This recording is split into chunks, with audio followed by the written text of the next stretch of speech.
السلام علیکم ورحمۃ اللہ وبرکاتہ۔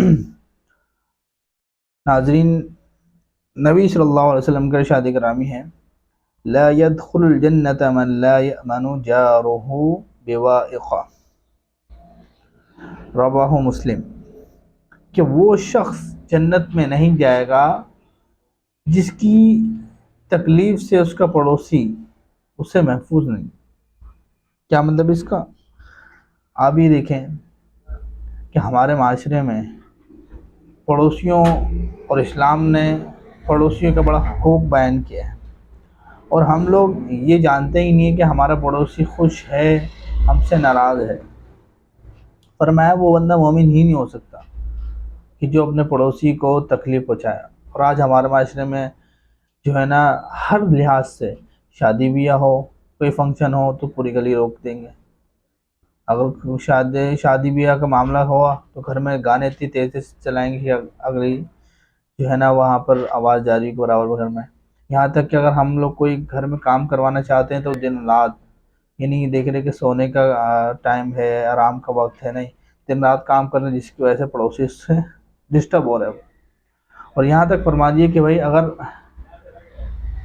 آپ کی کھڑکی اس کے گھر کی طرف ہو، یعنی کہ آپ کی کھڑکی اس طرف کھلی ہو جس طرف وہ پڑوسی کا گھر ہے، تو اس کے اگر پردہ اس میں بیچ میں کوئی مسئلہ آ رہا ہو یا فیملی اس کی نظر آ رہی ہو تو وہ آپ کھڑکی نہیں کھول سکتے بھلے اپنی ہو۔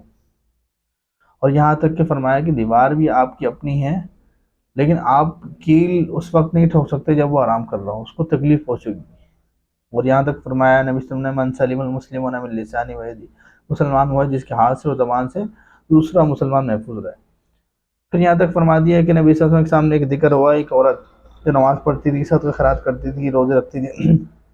فرمایا اس کی زبان ایسی ہے، تیز ہے، اور اس کا اخلاق ایسا ہے کہ اس کا پڑوسی اس سے ناخوش ہے۔ تنگ آیا تھے پڑوسی کہ بھئی یار یہ بہت زیادہ بولتی ہے، بہت زیادہ پریشان کرتی۔ نبی صلی اللہ علیہ وسلم نے فرمایا قال ہی فی النار، یہ جہنمی عورت ہے۔ کیوں؟ اس کا پڑوسی اس سے ناخوش ہے۔ تو بات یہ ہے کہ مومن ہی، فرمایا کہ ایمان کی 60-70 شاخیں ہیں، تو مومن انسان جب بنے گا، جب اس کے اندر یہ ساری چیزیں شرائط پائی جائیں گی، تو اس کے اندر جب یہ چیز پائی جائے گی کہ اس کا پڑوسی اس سے ناخوش ہے، تو مومن نہیں بن سکتا۔ تو لہٰذا ہمیں خیال کرنا چاہیے کہ پڑوسیوں کے حقوق، نبی صلی اللہ علیہ وسلم فرمایا اتنے حقوق ہیں کہ جبرائیل آتے ہیں میرے پاس، یہاں تک کہ فرما دیے کہ اگر مجھے یہ خدشہ تھا، نبی صلی اللہ علیہ وسلم کے فرمانے، مجھے یہ خدشہ تھا کہ ایسا نہ ہو کہ جبریل امین آ کے یہ کہہ دیں کہ وراثت میں بھی پڑوسی کا حصہ دے دو۔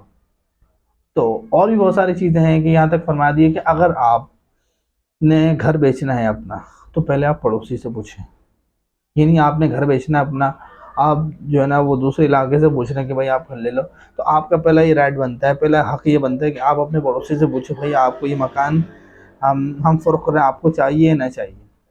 تو یہ پہلے اتنا حق ہے یعنی کہ پڑوسی کا۔